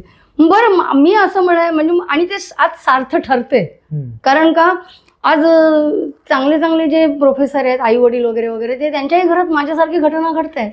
जे माझ्याबरोबर घडलं तेच माझ्या म्हणजे उद्धटपणे वागणं, उर्मटपणे बोलणं आणि घाणेरडी वागणूक देणं आई वडिलांना, हे सगळं घरोघरी झालेलं आहे. मग ह्याला काय बिअर बार जबाबदार आहे? आज आबा पाटील पाहिजे होते, त्यांना दाखवलं असतं मी. म्हणून मी माझं म्हणणं असं, तुम्हाला ओशो रजनीश यांच्या विचारधारेशी किंवा त्यांचं भक्त व्हावं असं का वाटलं आणि कसे झालात तुम्ही? ते पण माझ्या जीवनामध्ये एक माणूस होता आणि तो गेला सोडून मला. त्याने अचानक लात मारली. आणि कसं असतं, पहिलं मी कोणामध्ये गुंतत नव्हते, कारण का मुलं आणि आपण बरे. झोपायला कोणी मिळाला तर काय बलात्कार केला. कसं असतं ना, एक अशी वेळ येते आयुष्यात, प्रत्येक स्त्री बोलणार नाही पण मी बोलून दाखवते की कोण नाहीच आहे ना, जाऊ दे ना, हा गेला ना, बलात्कार करून गेला ना. म्हणजे अक्षरशः माझी एक मैत्रीण आम्हाला आलिशा म्हणून म्हणाली की त्याला आज तर कोई बलात्कार करके भी नहीं जा रहा है. अरे बापरे. अशी परिस्थिती येते स्त्रियांवर. म्हणजे पुरुषालाच भावना आहेत, लैंगिकची इच्छा होते, प्रेमाची किंवा कोणाच्या तरी आधाराची, एका रात्रीचे मानसिक आधार, भावनिक आधार किंवा शारीरिक आधार, ज्याच्यातून कुठेतरी एका स्पर्शाची भूक ती बाईला सुद्धा असते. ती फक्त कबूल करत नाही, एवढाच फरक आहे. असे तर सांगायचा मुद्दा मग त्या चाललाय ना. पण त्याच्यातूनही तो एक माझ्या उरावरच बसला, टार्झन म्हणून आला. त्याने नाव टार्झन, कसला टार्झन तो, त्यांनी ते नाव ठेवलं होतं टार्झन. तो मर्डरर होता, त्याच्यावरती काहीतरी 6 मर्डर केस होत्या. तो अचानक राहिला.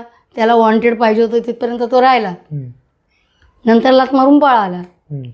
तर एक पुरुष आल्यानंतर आहे ना, घराची रचना बदलते आपोआपच. कारण त्याचं पण ते राहणीमान, खाणं पिणं, कपडे धुणं सगळं आलं. एक आपल्या स्वतःमध्ये पण आमच्यामध्ये पण बदल घडतो. चला त्याच्याबरोबर राहतोय ना, मग त्याचे चांगले कपडे व्यवस्थित इस्त्री करून आण, मग त्याला रुमाल दे, असं तसं ते आपोआप एक घडत जाते सेवा. आणि अचानक तो माणूस जेव्हा निघून जातो त्यावेळेला ते कोलॅप्स होते. आतली जी व्यवस्था आहे आतमधली ती पूर्णपणे ढासळून जाते.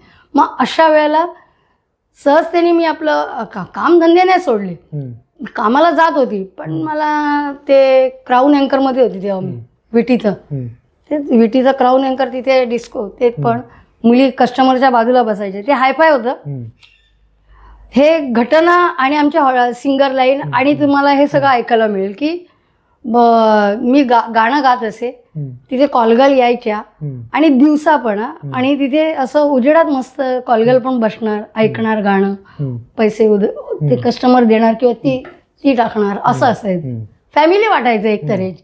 कशाला कुठं सांगा, तिथे फॅमिली बायकोला पण घेऊन येऊ शकत होता. असं काय जिथे स्त्रिया आहेत ना, तिथे काय भूतप्रेत नाही येत येते. मग मी तिथे मग मला ते संभोग से समाधी किंवा हे नाव लक्षात होतं.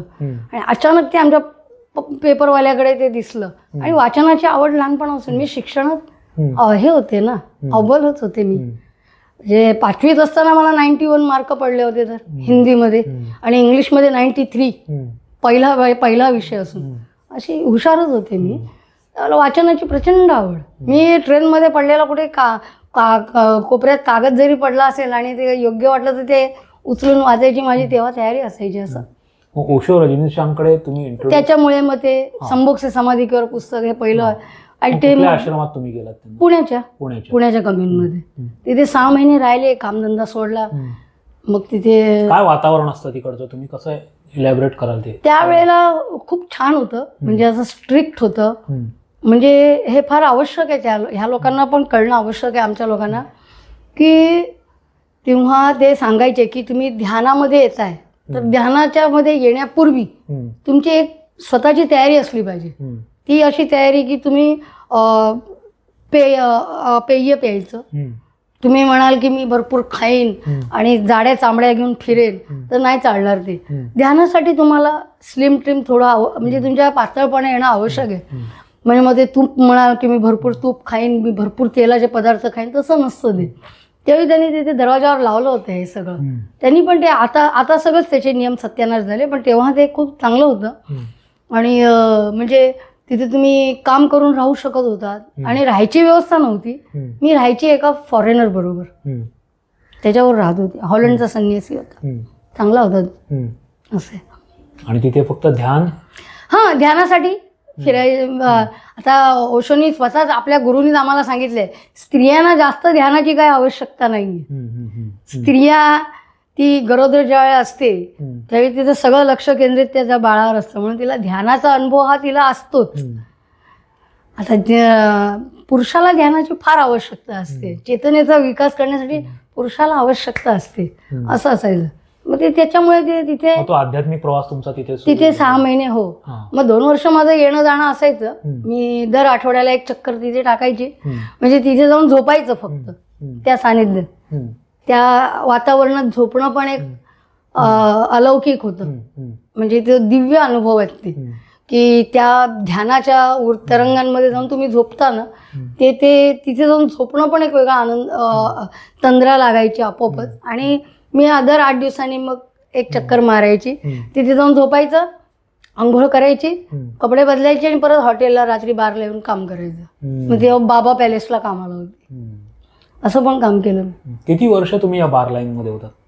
मी टोटली 17-18 वर्ष काढली. 17-18 वर्ष. मग आता तुम्ही मगाशी जसं सांगितलं की पोलीस असायचे, राजकारणी लोक असे, गुंड पण यायचे तिथे? सांगितलं ना, तो क्रिमिनल होता ना माझ्याबरोबर, मी त्याच्याबरोबर राहिला, माझ्या बरोबरच राहिला.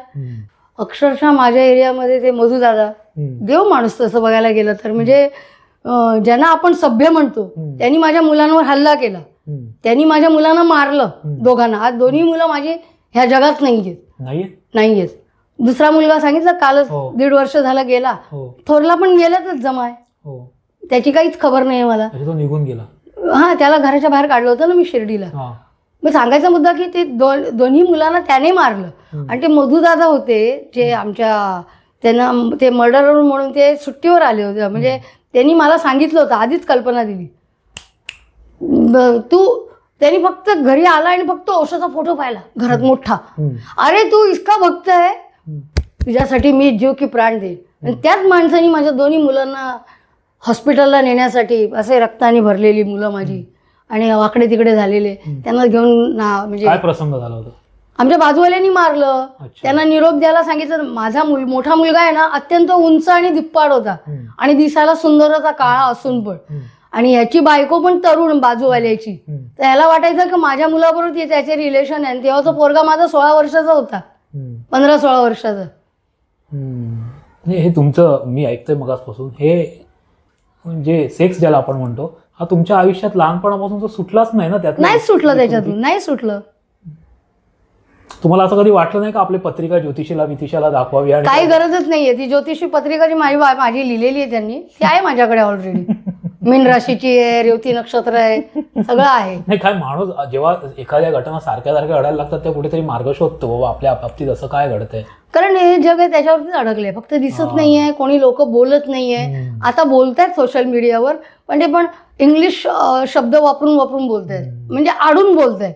मी आता संभाजीनगरला माझा प्रोग्राम झाला ना, तेव्हा मी डायरेक्ट सांगितलं, मी स्पष्ट म्हणते की तुम्हाला म्हणजे मी या लोकांच्या का आमचे जे बारमधलं जे आंदोलन वर्षा काळेच्या आणि ॲडव्होकेट फ्लेविया या सगळ्यांच्या मी का विरोधात गेली, तेव्हा वर्षाच्या विरोधात का गेली की तुला आमचे प्रश्न नाही दिसत आहे, तू आम्हाला एड्स दाखवला, हे तिला मी बोलले. आणि म्हटलं तू अहवाल दे ना, तू काय काम केलं त्याचा अहवाल मागतायत लोक. एड्स दाखवला म्हणजे काय झालं?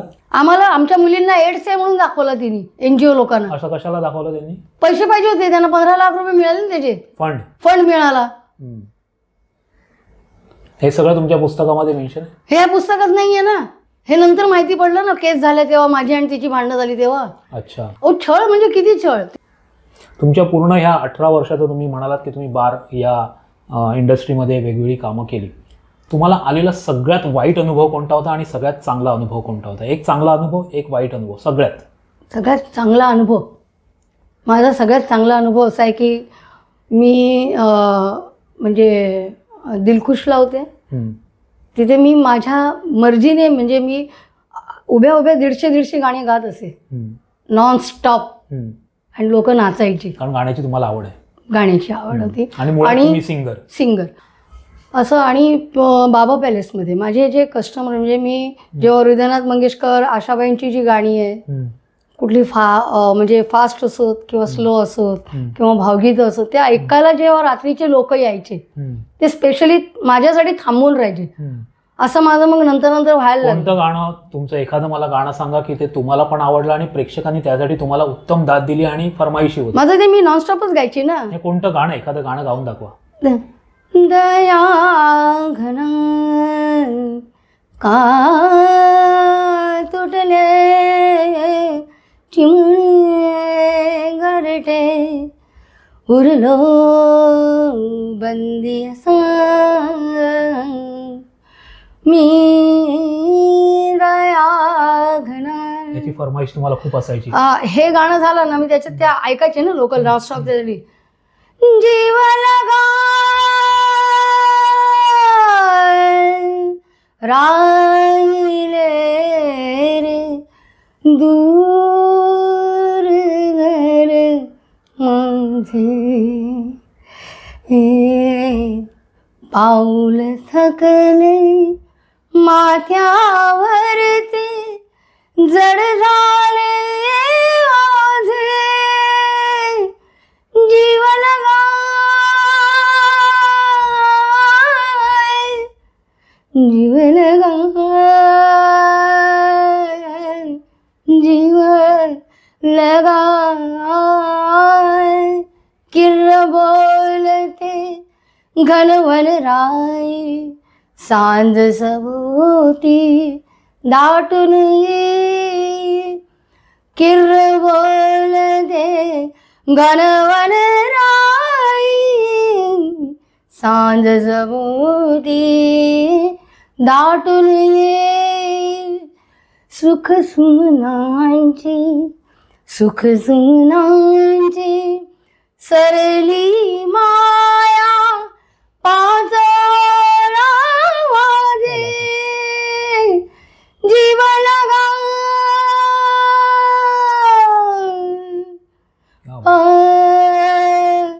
धाप पद मप गाम रे गाय निमाग पध निराधार मी वनवासी घेशील केव्हा मदर दयासी, निराधार मी वनवासी घेशील केव्हा मदर दयासी, तूच एकला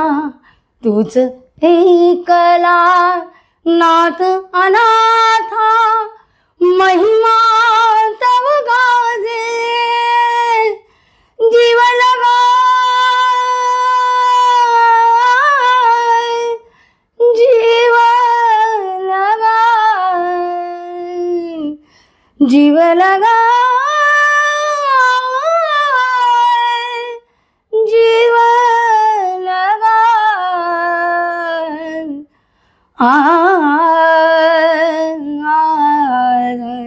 क्या बात आहे. हे झाल्याशिवाय कस्टमर उठायचे नाहीत. मला एक गोष्ट आता तुम्ही गाताना आठवली. अलीकडे सोशल मीडियावर थोडंसं गायलं वगैरे की प्रसिद्धी मिळते. काही लोकांना संगीतकार चान्स देतात, काही लोक सिनेमात गातात, काहींचे अल्बम पण येतात, काही प्रसिद्ध होतात लोक.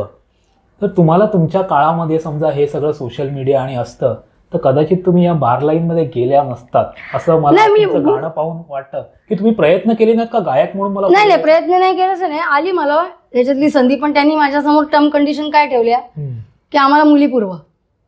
त्याला 2 चित्रपट मिळाले. त्यांनी मला सांगितलं तू मुली पुरव, मला मी तुला संधी देतो चित्रपटात. त्यांना सगळ्या लोकांना मुली पाहिजेत ना, त्यांचे सगळे जे ग्रुप आहेत ते सगळ्यांना मुली पाहिजेत. मी सांगितलं ते आपल्या मी जरी तिथे मुलगी कॉलगल जरी असल्या ना तरी मी त्यांना पण सांगत नव्हते. कशाला सांगायचं, मी दलाली करू का? म्हणजे मी घसरले ना ऑलरेडी. असं आहे. अच्छा. मला असा प्रश्न पडला की त्या काळी ना ऑर्केस्ट्राच खूप चालायच्या. आता अलीकडे ते 10चं बंधन आलं आणि ऑर्केस्ट्रा इंडस्ट्री मेली. मग तुम्ही ह्या ऑर्केस्ट्रास मध्ये कधी गायले नाहीत का? 10च्या वेळा गायली ना. सांगते आबांनी बंद केलं त्याच्यानंतर गायली ना. त्यावेळेला मला शरीर विक्रय करावा लागला ना. म्हणजे जे कस्टमर मला कालपर्यंत पैसे देत होते ते मला झोपून पैसे द्यायला लागले. अरे बापरे, तुमच्यावर ही वेळ आली? हा, माझ्यावरूनच सांगितलं ना मी. आणि माझ्यासारख्या अशा कित्येक गायिका या डोंबिवलीतल्या बार मधली घटना आहेत. वाईट घटना काय होती? अतिशय वाईट घटना तुमच्या या बार लाईन मधली किंवा बार लाईन मध्ये घटना? माझ्या बरोबर असा एक कस्टमर आला. म्हणजे परिस्थिती कशी असते माणसाची, आणि तो सिगरेटचे चटके मला पाठी द्यायला निघाला. बार मध्ये तुम्ही गात होता तेव्हा? नाही, माझ्यावर जेव्हा धंदा करायची पाळी आणली त्यावेळी त्यांनी मला गुदाम करायची मागणी केली. आणि त्यांनी मला जे कपडे काढले तर मला तो सिगरेटचे चटके द्यायला निघाला. मी म्हटलं मला तुझे पैसे नको आणि तू पण नको. पैसे नको, पैसे देणारे म्हणून तो त्याची दादागिरी करतोय ना. तो स्वतः अनाथ आश्रम चालवतो, त्याच्याकडे 48 मुलं आहेत बदलापूरला. अरे बापरे, असा व्यक्ती. आणि मग तुम्हाला कोणी दुसरं काम पण देत नसेल ना? काम देण्याचा प्रश्न असा नाहीये. काय बघितलं का तुम्ही आता हे सगळं सोडूया, आपण कुठेतरी नोकरी करू? नाही नोकरी, अहो मी आयाबाईचं काम केलं. कशाला कुठं सांगायचं, मी आयाबाईचं काम केलंय. बरं, काम करून करणार काय आम्ही? काय आणि डिग्रीधाऱ्यांना काम नाहीये तर आमच्यासारख्यांना काय कामं मिळणार आहे? 8वी 9वी आणि 10वी शिकलेल्यांना. बरं, बाहेरून BA जरी केलं तर कोण विचारतंय? आणि शेतीतली कामं कोण ठेवतंय? शेतातली कामं लोकांनी खतं मारून मारून ते शेतांची पण वाट लावून टाकली. एक बारगल होती तरन्नुम, हा, जिच्यावर खूप पैसे काय ती बघितलं तिचा तुम्ही फोटो पाहिला? मला माझे आता प्रश्न कंप्लीट करू दे. तिच्यावर एवढे पैसे उधळले गेले आणि त्याच्यामुळे खूप मोठा घोटाळा, तेलगीचा घोटाळा बाहेर आला. काय नाव होतं? तरन्नुमच. हो हो हो. काय मग असं सगळ्याच बारबालांना नाही का पैसे कमवता आले? नाही, ते त्या आता त्या बारचं वैशिष्ट्य फक्त त्या मुलीचंच कशाला वैशिष्ट्य, त्याची तिकडची बसण्याची उठण्याची व्यवस्था. आणि तिने त्याच्या कुठल्या तरी गोष्टींना खरं काय माहितीये का, तरन्नुमची गोष्ट नाही, म्हणजे तिने काहीतरी तिने ते मान्य केलेलं असणार ना त्यांच्यासमोर, म्हणूनच तिला एवढे पैसे उधळले. नाही तर कशाला जातील? एका बाईवर कोणी कुठला पुरुष एवढे पैसे उधळत नाही, हे होऊच शकत नाही. तिने तिच्या मैत्रिणीने किंवा तिच्या नातेवाईकातल्या कोणतरी तिने हे करून दिलं, ते लोकांना दाखवलं जात नाहीये. असे तुमच्या एक मनाला हे कुठेतरी आपण चुकतोय किंवा चुकीचं करतोय याचं भान तुम्हाला होतं की तुम्हाला ती तुमची सबकॉन्शियस माइंड म्हणून आपण की तुम्हाला ते जागृत ठेवत होतं. त्यानंतर तुम्ही अध्यात्माचा आधार घ्यायला ओशो आश्रमात गेला आणि आपलं माणूस पण काय आहे किंवा आपला जन्म कशासाठी आहे हा जेव्हा भरकटून आपण शोधायला लागतो तेव्हा तुम्ही तो शोधलात. आता तुमच्या बोलण्यातून मला ना बऱ्याचशा तार्किक गोष्टी तुम्ही त्याला जोडू पाहताय, त्यातलं मर्म जोडू पाहताय, माणूस पण त्यातलं तुमचं दिसतंय. तर हे थोडंसं मला ना या फील्डकडे बघणाऱ्या लोकांचा दृष्टिकोन जो वेगळा असतो त्यातून तुम्ही खूप चांगल्या बाहेर आलायत असं मला वाटतं. म्हणून मी तुम्हाला मगाचा प्रश्न विचारला की तुम्ही आता काय करताय. आता हे जे तुमचं पुस्तक मी वाचलं होतं अगदी 10-15 वर्षांपूर्वी, त्यातल्या बऱ्याचशा गोष्टी आणि आज तुम्हाला भेटून मला तुमच्याशी ज्या गप्पा मारून थोड्या बहुत ज्या आहेत त्या आपण फार मारू शकणार नाही, कारण मला असं वाटतं की आजच्या मुलाखतीनंतर लोकांनी पुन्हा हे पुस्तक एकदा वाचावं. वैशाली ताईंशी खूप छान गप्पा झाल्यात आपल्या. एक वेगळं रूप जे लोकांना चोरून पाहावंसं वाटतं, चोरून ऐकावंसं वाटतं, आणि त्या लोकांविषयी त्यांना तोंड देखला तिटकारा वाटतो, पण त्याबद्दल जाणून घेणं, त्या चेहऱ्याकडे पाहणंही त्यांना औत्सुक्याचं वाटतं. तर त्यांच्याविषयीची त्यांची मतं का नाही ऐकावीत, हा आजचा आमच्या मुलाखतीचं एक प्रयोजन होतं. आणि तुम्ही खूप छान मुलाखत दिली आहे. मला वाटतं मुलाखत पाहालच तुम्ही, पण बारबाला हे त्यांचं पुस्तक आवर्जून वाचा. वैशाली ताई, आज तुम्ही आम्हाला खूप अमूल्य वेळ तुमचा दिलेला आहे, त्याबद्दल खूप खूप धन्यवाद. आणि तुमची खूप छान तरक्की हो, आणि तुमचं गाणं कधीच सुटू नये असं मला वाटतं. त्यात तुम्ही आणखीन प्रगती करावी, आणखीन संधी शोधावी, आणि छान गायिका म्हणून काय नाही, मी आहे आनंदात आहे. मी जिकडे जाते तिकडे गाते, त्याच्याने मला काहीच प्रॉब्लेम नाही. मी समाधानी आहे खूप गाऊन. अरे वा, थँक्यू थँक्यू, खूप खूप धन्यवाद. अरे वा, छान छान, थँक्यू थँक्यू.